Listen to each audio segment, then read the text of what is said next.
Assalamualaikum warahmatullahi wabarakatuh. Nama saya Nur Kristina Danelia binti Khairul Zaman. Saya merupakan peserta Anugerah Remaja Perdana Rakan Muda tahap emas bagi Persatuan Belia Jitu Fedah Pemanis.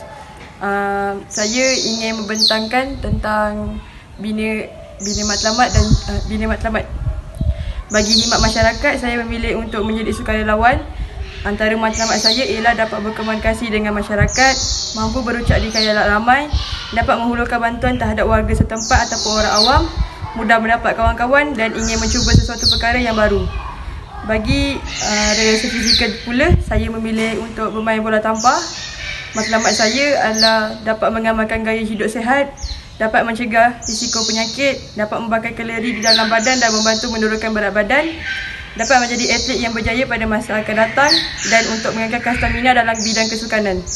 Dalam bidang kemahiran pula, saya memilih untuk bermain kompang. Antara matlamat saya ialah dapat belajar jenis pukulan kompang, dapat membantu kawan-kawan yang memerlukan bantuan, dapat berkomunikasi terhadap orang awam, dapat menunjukkan bahawa tradisi makin mengembang di kalangan remaja dan juga ingin meningkatkan kebolehan dalam pukulan kompang. Itu saja daripada saya. Terima kasih. Assalamualaikum.